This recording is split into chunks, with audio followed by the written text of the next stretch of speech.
नमस्कार दोस्तों, आज हम पढ़ेंगे इंडिया साइज एंड लोकेशन जो है क्लास 9 ज्योग्राफी का चैप्टर नंबर 1, जिसमें हम इंडिया के बारे में बहुत कुछ जानेंगे। इंडिया दुनिया की सबसे पुरानी सिविलाइजेशंस में से एक है, जिसका वर्ल्ड हिस्ट्री को बनाने में बहुत बड़ा हाथ है। पिछले 50 साल में इंडिया ने कमाल की प्रोग्रेस करी है कई फील्ड्स में, जैसे एग्रीकल्चर की फील्ड में, इंडस्ट्री की फील्ड में और टेक्नोलॉजी की फील्ड में। इतना ही नहीं बल्कि इंडिया ने इकोनॉमिक डेवलपमेंट भी काफी अच्छी करी है। अगर हम इंडिया की लोकेशन की बात करें तो इंडिया नदर्न हेमिस्फीयर में मौजूद है। नदर्न हेमिस्फीयर तो पता ही होगा, अर्थ के सेंटर से एक इमेजिनरी लाइन जाती है जिसको हम बोलते हैं इक्वेटर, जो अर्थ को 2 पार्ट्स में डिवाइड कर देती है, नदर्न हेमिस्फीयर और southern hemisphere. India northern hemisphere में मौजूद है, मगर ये इंडिया की एग्जैक्ट लोकेशन नहीं है। इंडिया की एग्जैक्ट लोकेशन को पता करने के लिए हम देखेंगे इंडिया के लॉन्गिट्यूड्स और लैटिट्यूड्स। अब वो क्या होते हैं? अर्थ की सरफेस पे जो इमेजिनरी वर्टिकल लाइंस मौजूद हैं उनको हम बोलते हैं लॉन्गिट्यूड्स, और जो इमेजिनरी हॉरिजॉन्टल लाइंस मौजूद हैं उनको हम बोलते हैं लैटिट्यूड्स। इंडिया के लॉन्गिट्यूड्स हैं 68 डिग्री 7 मिनट ईस्ट और 97 डिग्री 25 मिनट ईस्ट, और लैटिट्यूड्स हैं 37 डिग्री 6 मिनट नॉर्थ और 8 डिग्री 4 मिनट नॉर्थ, और ये इंडिया की एग्जैक्ट लोकेशन है। इसके अलावा इंडिया के बीच में एक बहुत इंपॉर्टेंट लैटिट्यूड है 23 डिग्री 30 मिनट नॉर्थ, जिसको हम बोलते हैं ट्रॉपिक ऑफ कैंसर। ये लैटिट्यूड इंपॉर्टेंट इसलिए है क्योंकि ये इंडिया को लगभग 2 इक्वल पार्ट्स में डिवाइड करती है, यानी लगभग 2 बराबर हिस्सों में बांटती है। अब दोस्तों, मेनलैंड इंडिया के अलावा इंडिया के पास अपने आइलैंड्स भी हैं, लक्षद्वीप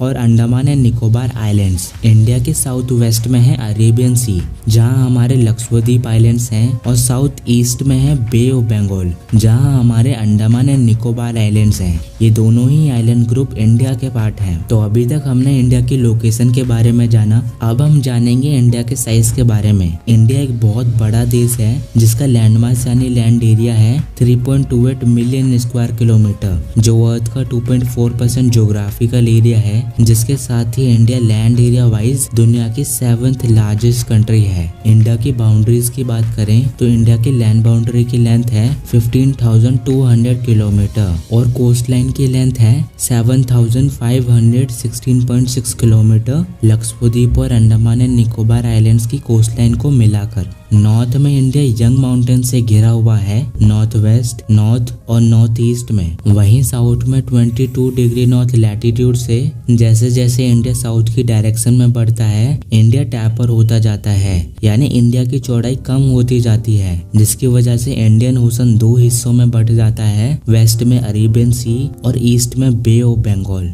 इन सब के अलावा अगर आप इंडिया की लॉन्गिट्यूडनल एक्सटेंट और लैटिट्यूडनल एक्सटेंट को देखोगे तो वो दोनों ही लगभग 30 डिग्री है, बट ईस्ट से वेस्ट का डिस्टेंस कंपैरेटिवली कम है। लेकिन स्टिल ये डिस्टेंस इतना है कि गुजरात और अरुणाचल प्रदेश के बीच में 2 घंटे का टाइम लैग है, मतलब अरुणाचल प्रदेश गुजरात से टाइम में 2 घंटे आगे है। ऐसा इसलिए है क्योंकि सनलाइट को एक लॉन्गिट्यूड से दूसरे लॉन्गिट्यूड तक पहुंचने में टाइम लगता है, और इन दोनों स्टेट्स के बीच में काफी डिस्टेंस है। अब इस टाइम प्रॉब्लम को सॉल्व करने के लिए ही 82 डिग्री 30 मिनट ईस्ट लॉन्गिट्यूड, जो उत्तर प्रदेश के मिर्जापुर से होकर जाती है, उसको बनाया गया इंडियन स्टैंडर्ड मेरिडियन। मतलब इस लॉन्गिट्यूड पर जो भी टाइम होगा वही पूरे देश में यूज किया जाएगा। यही लॉन्गिट्यूड इसलिए चुना गया क्योंकि ये लगभग इंडिया के बीच से जाती है। अब हम पढ़ेंगे हमारे चैप्टर का अगला topic, India and the world. दोस्तों, इंडिया की लोकेशन बहुत अच्छी है। इंडिया वेस्ट एशिया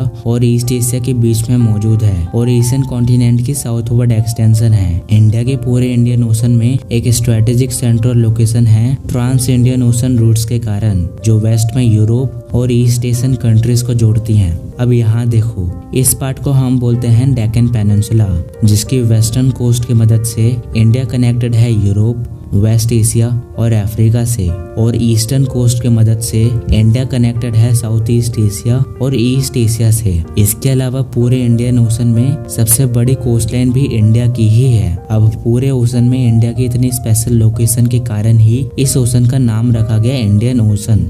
दोस्तों इंडिया के रिलेशंस पूरे वर्ल्ड के साथ बहुत पुराने समय से है, जहां इंडिया लैंड रूट्स के थ्रू वर्ल्ड के साथ बहुत लंबे समय से कनेक्टेड है। फॉर एग्जांपल नॉर्थ में मौजूद माउंटेन्स में ऐसे कई सारे पैसेजेस यानी रास्ते हैं जहां से लोग पुराने समय में इंडिया आते थे।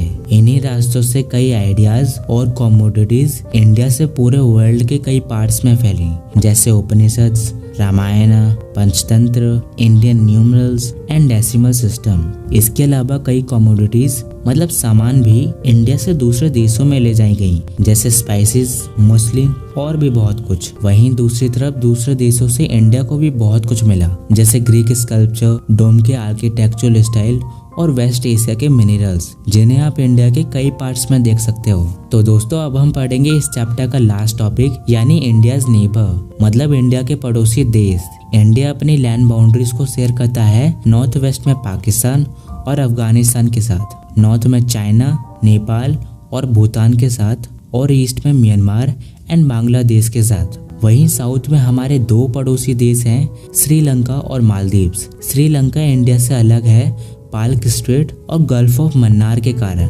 वहीं मालदीव्स लक्षद्वीप आइलैंड के साउथ में मौजूद है। जिसके साथ ही ये चैप्टर हुआ खत्म। मुझे उम्मीद है आपको ये चैप्टर पूरा का पूरा समझ में आया होगा, बट अगर स्टिल आपका कोई डाउट हो तो कमेंट्स में पूछ सकते हो। इसके अलावा और एक्सप्लेनेशन वीडियोस के लिए मेरे चैनल को सब्सक्राइब भी कर सकते हो।